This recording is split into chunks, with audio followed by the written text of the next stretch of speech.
The following is a special sports presentation of the Cincinnati Bengals.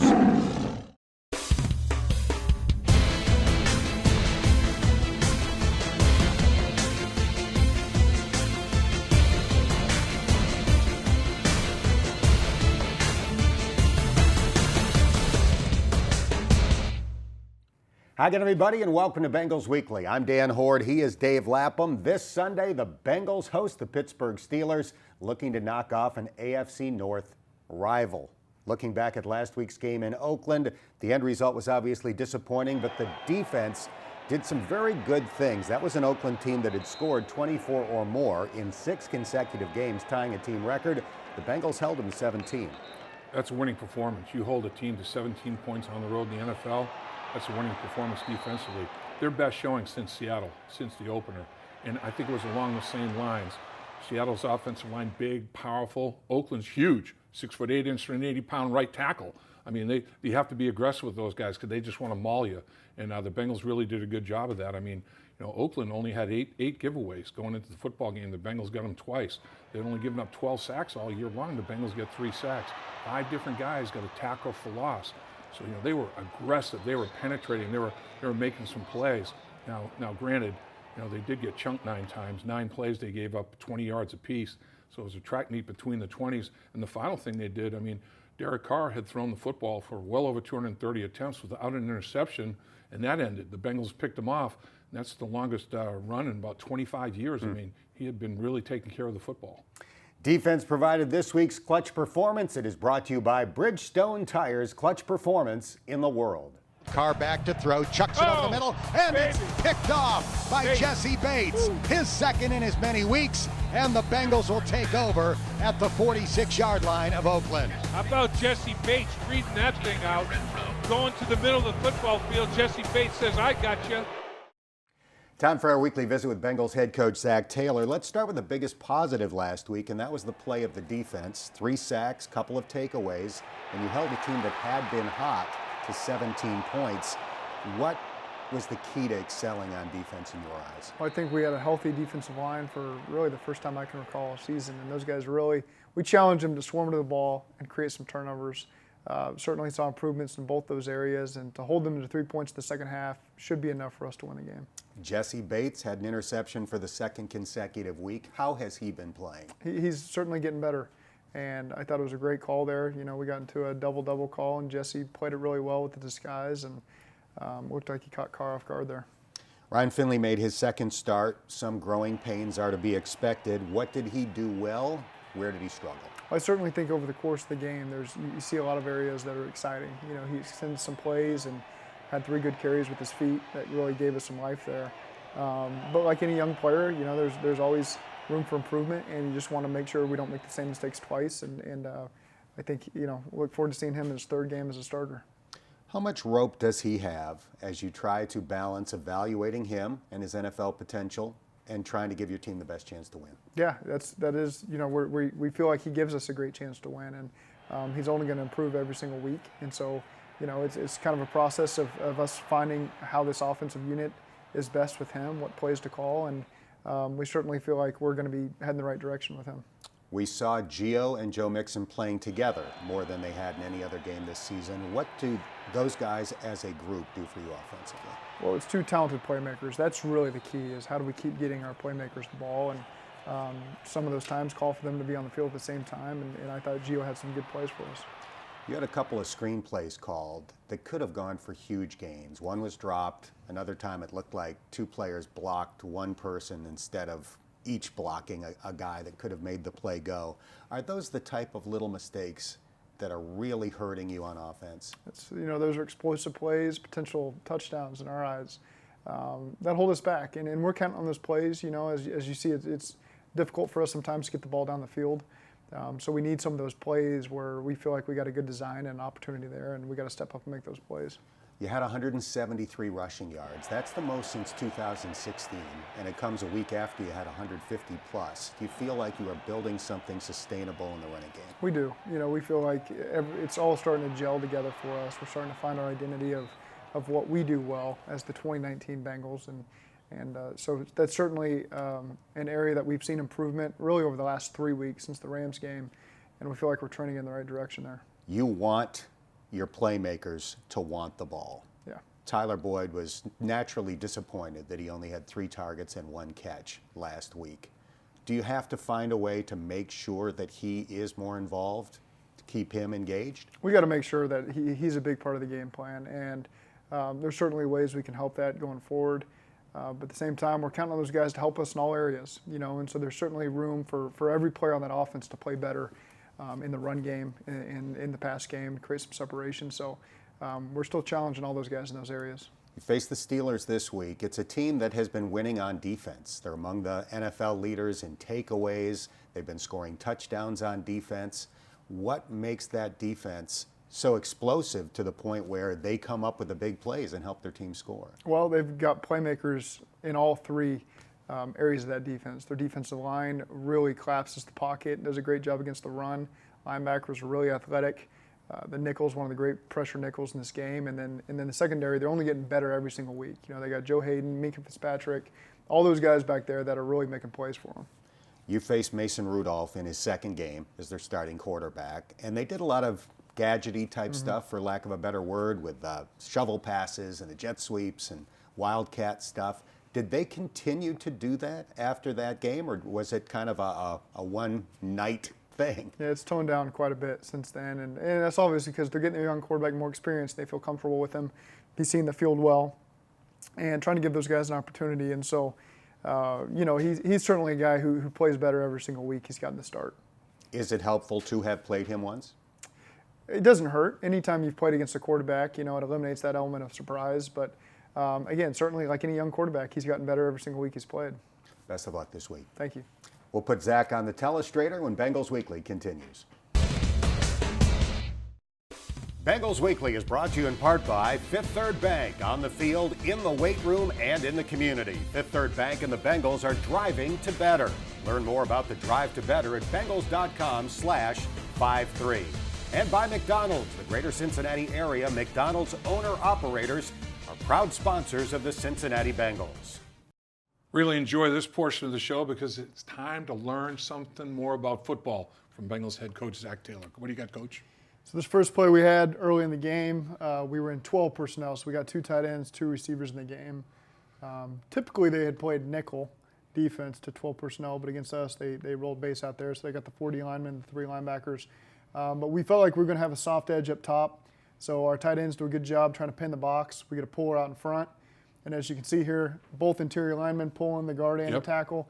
So the first puller has got the corner, the second puller cleans up anything that's inside.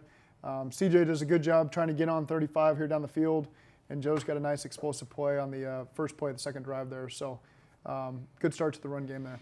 I like with the pin and pull and all that. You have the defensive linemen, man, they're coming from all angles instead of, that's a big deal, isn't it? Yeah, create good leverage and get some pullers out there on the perimeter. And then on defense, this was a sack we had later in the game here. You can see we give them this odd front here. We got 3 down linemen. We got the 2 backers mugged up. They're going to do a nice job playing some games here up front. So you can see here 58 comes across and is going to end up picking the center, and it's going to free up Gino because the guard can't pass it off quick enough. And he does a nice job there getting a sack on the quarterback. You see Carlos doing a nice job on the other side as well. So good coverage, give him a nice look there. You can see the 3 D linemen, the 2 backers, they did a nice job freeing up Gino, and we capitalized and made the big play there. They're so big and strong, movement like that, that's part of the plan. It's hard to pass that stuff off quick. Right. And then you see here a very similar look. Now we got the 3 down linemen, the 2 backers again. It looks like we got 1 high man. Right. So it looks like man coverage across the board here. And what's going to end up happening here is at the last second, they think Sean's over here covering the back. At the last second, we double. Jesse comes out of the post, doubles the receiver on the choice route. We're going to get a backer that pops out. Now we're not getting the picks up front. We're going to get him pop out, cover the back. I don't think Derek ever saw it coming. Yeah. Jesse does a great job jumping the route, gets a big pick, and then you usually know that you're doing a good job with your disguises when you think it's 1 high man look.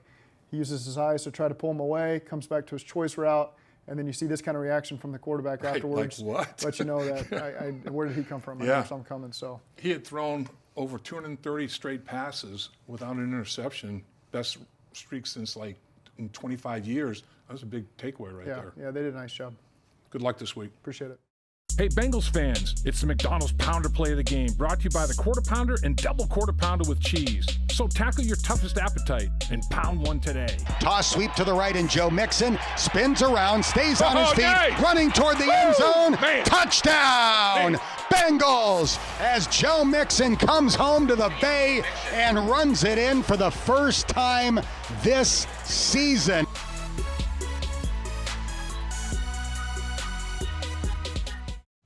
Coming up, how do the Bengals prepare the footballs for game day?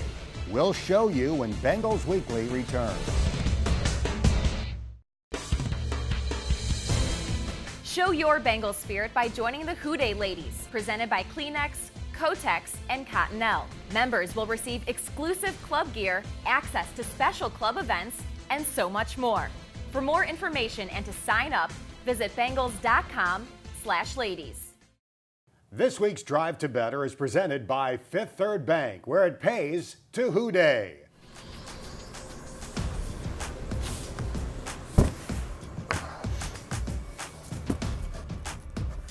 $780 balls a year from Wilson as part of the allotment. I believe it's 580 are game approved with sensors in them, and then we get 200 balls for practice. So every game we take 24 quarterback balls, and then at the game we prepare, each team prepares 3 balls for the kickers. And so first thing I do, bring a new box out, go through the water nice and hot, towel nice and wet, and then each panel gets brushed the same amount of times. So up and down 4 times each. That's why we do that, because that stuff's slick. So next step after we get it wet and it dries off, we use a leather conditioner / softener, put it on each panel. So you just put a little dab, like so. Rub it in, spread it out evenly over the panels. Then we take the brush and we brush it in, like so.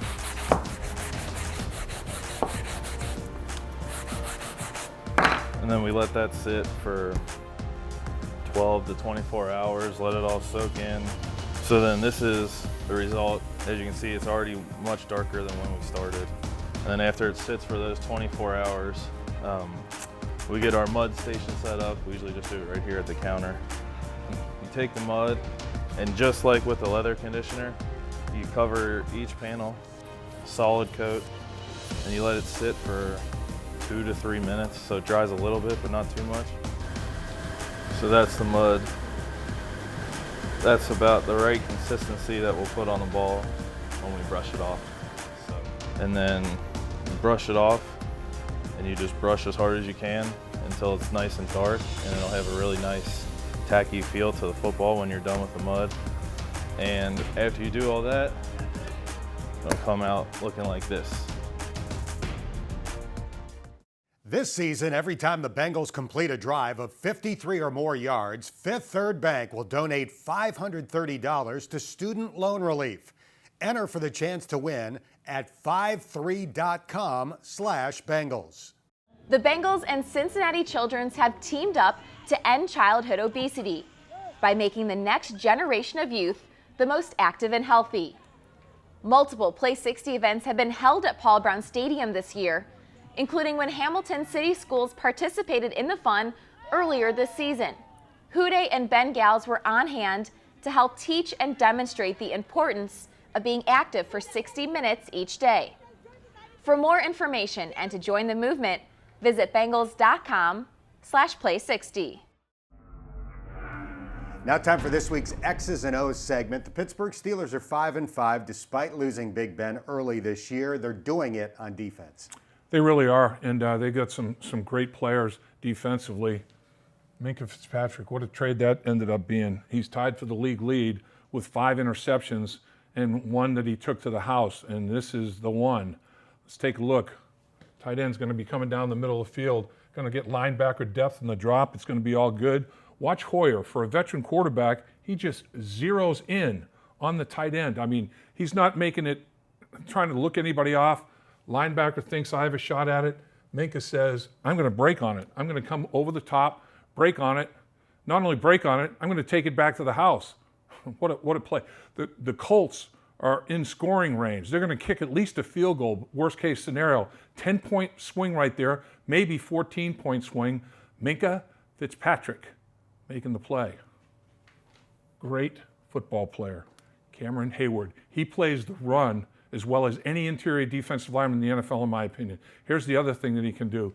Center, the guard, I should say, sets, and he's worried about the bull rush because this guy will bull you. He will take you right back to the quarterback. What he's going to do here is use his hands and quick, little swat swim over the top. Look at those hands. Quick with the swat swim. By him, sack of Fitzpatrick. He's got 5.5 sacks, but he is a force against the run. Sometimes he's a man amongst boys in there, and that's tough to do in the National Football League. All right, time now for this week's Bengals trivia question. The Bengals ran for more than 170 yards last week, so this one is related to the rushing attack. Who holds the Bengals' single-season record for most rushing yards per game? We'll have the answer when Bengals Weekly returns. It's time to get to know your Bengals. What is your favorite thing about Cincinnati? I would say being from here, having all my family and friends here, I'm lucky to be the hometown kid. Favorite thing about Cincinnati are the people. There's not one thing, I just enjoy the city as a whole. I enjoy the good hunting that's not too far away. It's kind of like a home-like feeling. It's not too big, it's not too small. So you still get the big city feeling, but at the same time, you can have your space when needed. Favorite thing about Cincinnati, definitely my teammates. I love my teammates. They're a good group of guys. Some of the restaurants and, that drive from Kentucky when you headed downtown, once you hit that corner and you see the skyline at night, it's amazing. I would probably say the downtown, the view from the bridges and stuff like that is pretty cool. I like everything about Cincinnati. I like the scenery, because when my family come, they know nothing about here, so to see the river and the lights that's out downtown, they definitely like that. The thing I like about Cincinnati compared to where I'm from in Youngstown is definitely the weather. It doesn't snow nearly as much in the wintertime. It's a little bit more warm. The humidity's tough, but I like the weather down here more than I do back where I'm from.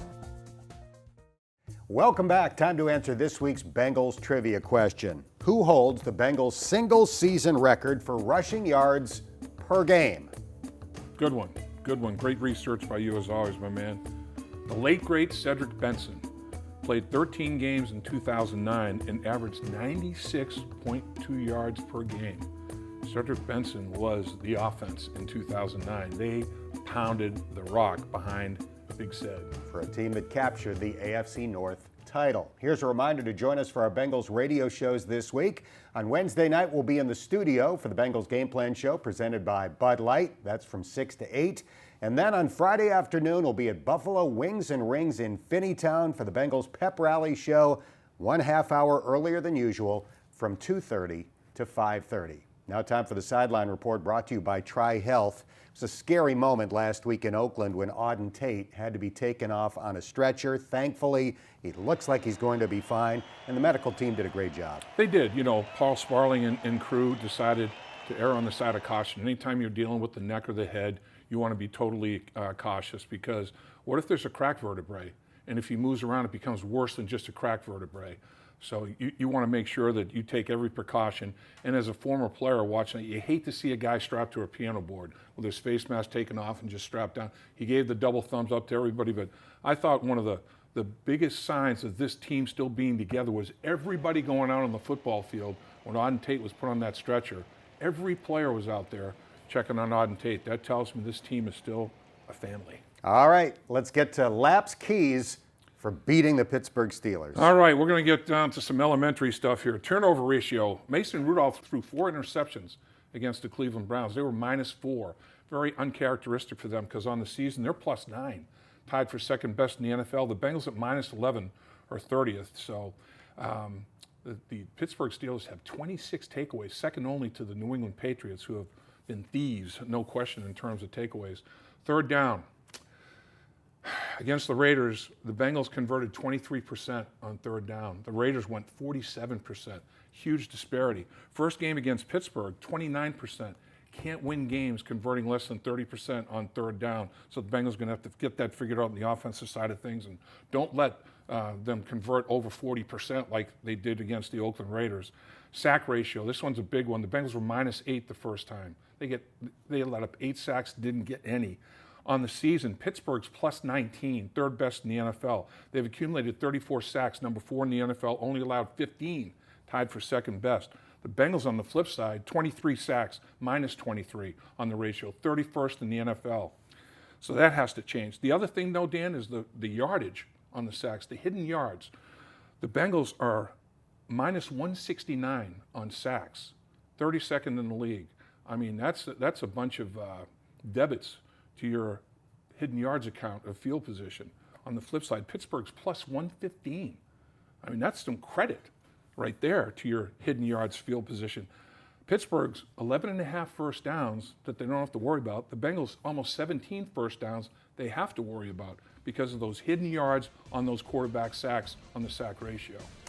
All right, that's going to do it for this week's show. For Lapp and our entire crew, I'm Dan Horde. We'll see you next week after the Pigskin Flies at Paul Brown Stadium.